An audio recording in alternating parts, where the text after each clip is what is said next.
السلام علیکم جی۔ تو ہم نے جس ایشو پہ بات کرنی ہے اور جس مسئلے کو ڈسکس کرنا ہے، جس پہ بات کرنی ہے، وہ ہے ہمارے اسکولوں کا نظام۔ ٹھیک ہے، یعنی ہمارے اسکولوں کے تو بہت سے نظام ہیں اور بہت سے ہر پہلو پہ ہم بات کریں گے، ہر لحاظ سے۔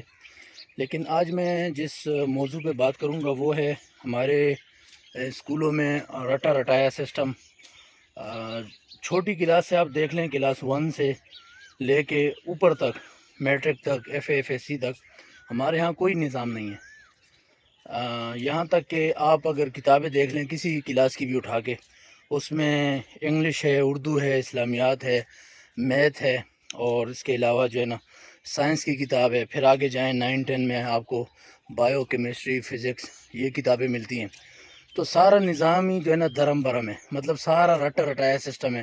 بڑی بڑی موٹی موٹی کتابیں بچوں کو دی ہوئی ہیں اور وہی بستے باندھ کے لے کے جا رہے ہیں، آ رہے ہیں، اور رٹا رٹایا سسٹم ہے۔ اور مارکنگ کی دوڑ ہے، بس نمبروں کی دوڑ ہے۔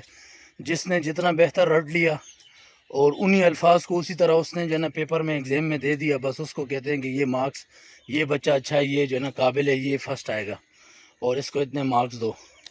ہمیں اصل میں کرنا کیا چاہیے تھا؟ ہمیں یہ کرنا چاہیے تھا کہ ہم طلبہ کو ابھارتے کہ وہ چیزوں کو سیکھیں، کنسیپٹ سیکھیں، اس کا نظریہ سیکھیں۔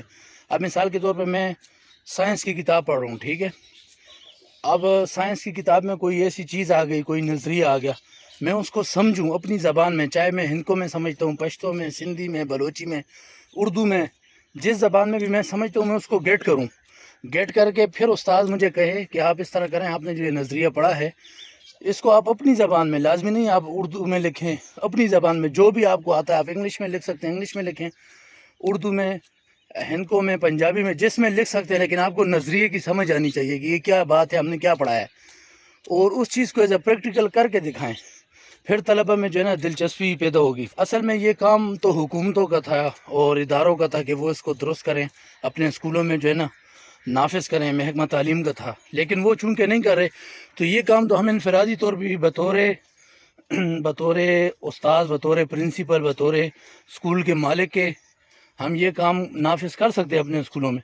ہم اس طرح کریں کہ اسکولوں میں 1 دن 2 دن جو ہے نا اس طرح رکھیں کہ طلبہ کو کہیں آپ اسکول بیگ آپ نے لانا ہی نہیں ہے، آپ نے کتابیں لانی نہیں۔ آج سارا دن پریکٹیکل ہوگا، اس میں کیا ہو، دلچسپ چھوٹی چھوٹی چیزیں بچوں کو سمجھائی جائیں۔ یہ جنرل جو ہے نا وہ ہنر کے کام جتنے بھی ہوتے ہیں وہ سمجھائے جائیں، پڑھائے جائیں، مطلب کوئی بھی چھوٹی چھوٹی چیزیں ہوتی ہیں وہ بنانا سکھائی جائیں۔ تو یہ چیزیں جو ہے نا ان کو انشاءاللہ ہم ڈسکس کریں گے اپنی اگلی ویڈیو میں۔ تب تک کے لیے اللہ حافظ، خوش رہیں، آباد رہیں، السلام علیکم۔